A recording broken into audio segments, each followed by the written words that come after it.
साथियों नमस्कार, मैं हूं रिंकू ओझा और मेरे साथ आप देख रहे हैं आर लाइव टीवी 24। बलरामपुर संवाददाता लेखराज निषाद की एक खास रिपोर्ट। साथियों, इस वक्त की बड़ी खबर जनपद बलरामपुर से आ रही है। जनपद बलरामपुर के अंतर्गत आने वाले गैसड़ी विधानसभा क्षेत्र के सपा विधायक राकेश यादव ने बाढ़ग्रस्त गांवों का दौरा किया और लोगों की समस्याओं को सुना, उनका हालचाल जाना। उन्होंने लोगों से कहा कि उन्हें चिंता करने की आवश्यकता नहीं है, हम सदैव उनके साथ खड़े हैं और उन्हें हर संभव सहायता दी जाएगी। शासन और प्रशासन से जो भी सहायता मुहैया कराई जा रही है उसको सीधे उन तक पहुंचाया जाएगा। उन्होंने आगे कहा कि संबंधित अधिकारियों से हमारी बातचीत चल रही है और जल्द ही सभी समस्याओं का समाधान कर लिया जाएगा। बिजली पानी की जो समस्या है उसको भी दूर कर दिया जाएगा। गैसड़ी विधानसभा के कई गांव भीषण बाढ़ की चपेट में है, जैसे कि पिपरिया, बेमिहा, जमनी, नौबस्ता, नरचाहवा सैफ, बरगधा, सोहना, भकला, फरुहवा, मधवानगर, बसौना, गढ़हवा, इमलिया, खादर आदि। और इन सभी गांवों में बाढ़ का पानी घुसा हुआ है। जनजीवन पूरी तरह से प्रभावित है। नमस्कार, देखते रहें आर लाइव।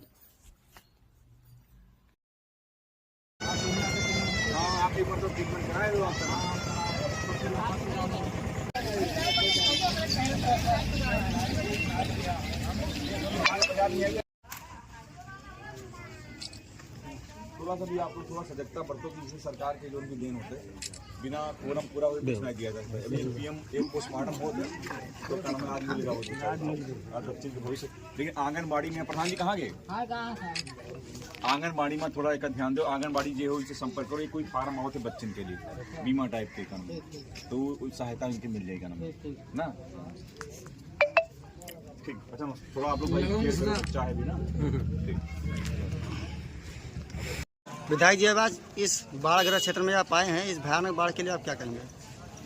आज हम दौरा करने आए हैं, क्या नाम है, अपने क्षेत्र में गैसड़ी विधानसभा में सोना चौराहे पर। ये हमेशा यहाँ बाढ़ की स्थिति हमेशा बनी रहती है। जब भी आता है बरसात का मौसम तो ये क्षेत्र पूरा भर जाता है। हम इससे पहले मेरे पिताजी विधायक थे तो यहाँ सोना के उस उत्तर साइड में, दक्षिण साइड में बांध भी बंधवाया गया था। तो सोहना से और बरगधा के बीच में एक बांध टूटा हुआ है, यहाँ के क्षेत्रवासियों ने सूचना दी है। तो इसको हम बंधवाने का प्रयास करेंगे। फिलहाल उप जिलाधिकारी महोदय से हमने बात किया है कि तत्काल रूप से बाढ़ राहत की जो भी सुविधा है उसकी व्यवस्था कराई जाए और नाव की व्यवस्था कराई जाए और साथ ही साथ विद्युत व्यवस्था सुदृढ़ कराई जाए, क्योंकि जो ट्रांसफार्मर विद्युत विभाग द्वारा बनकर आ रहे हैं वो ट्रांसफार्मर जैसे लगते ही खराब हो जाता है, जिससे ट्रांसफार्मर खराब होने की संख्या गैसड़ी और पचड़ों में सबसे ज़्यादा हो गई है, जिससे विद्युत आपूर्ति न बाधित होने के कारण रात में कोई अनहोनी घटना होने की संभावना बनी रहती है। जैसे सोना गांव सभा में एक महिला को सर्पदंश से मृत्यु हो गई। मैं शासन प्रशासन से मांग करूंगा कि अगर उसकी पोस्टमार्टम नहीं हुई है तो उसकी तस्दीक करा करके उसको आर्थिक सहायता दिलाने का कष्ट करें, क्योंकि ये सत्य है कि उसकी मृत्यु सांप काटने से हुई है। विधायक जी, से किसानों की फसलें जो नुकसान होगी उनके लिए क्या कहेंगे आप? जो किसान की फसलें खराब हुई हैं, किसान बीमा के अंतर्गत किसानों का बीमा होता है फसल का। हम मांग करेंगे कि क्या नाम है, बाढ़ खत्म होने के बाद राजस्व की टीम इसमें लगे, जिसके खेतों का नुकसान हुआ है उनको फसल बीमा के अंतर्गत उनको आर्थिक सहायता दिलाने का मैं प्रयास करूंगा।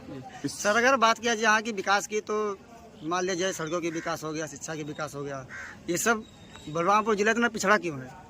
बलरामपुर जिला आकांक्षी जिले में आता है और शिक्षा के क्षेत्र में सबसे पीछे है।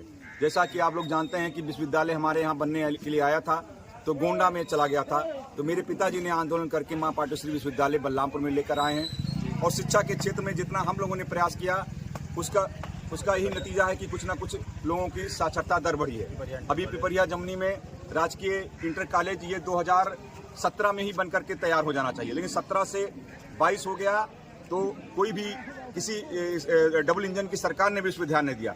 2022 में मेरे पिताजी स्वर्गीय डॉक्टर SP यादव जब विधायक बने, उन्होंने सदन में प्रश्न में इसकी सवाल उठाया तो आज वो विद्यालय बनकर के खड़ा हो गया है। ये बहुत बड़ी उपलब्धि है जो राजकीय इंटर कॉलेज यहाँ बन गया है। आने वाले समय में हमारे बच्चे और लड़कियां यहाँ शिक्षित होंगी। सर, यहाँ की रोडें जो है बहुत अधिक टूटी हुई है। सड़कें, सर, अभी ये जो आप चल कर के आए होंगे नौबस्ता की तरफ।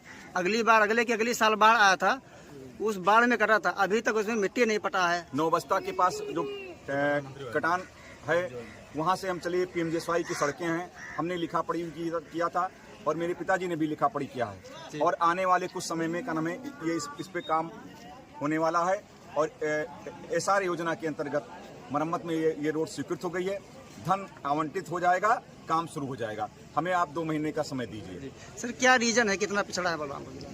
रीजन ये है कि क्या नाम है डबल इंजन की सरकार ने कुछ भी ध्यान नहीं दिया। जितनी भी यहाँ पुल और सड़क हैं, चाहे पिपरिया जमनी से जाने का रास्ता हो, चाहे सोना के बरगधा से जाने का रास्ता हो, चाहे मधवा नगर खादर में इमिलिया खादर में पुल बनाने का काम हो, चाहे कनमे हाटी धनकर का पुल हो, ये सब समाजवादी पार्टी की सरकार में बना था। इस बीच में इन सरकारों को ध्यान देना चाहिए था, लेकिन ध्यान नहीं दिया गया, जिससे ये सरकार ये कनमे रोडें काफ़ी क्षतिग्रस्त है।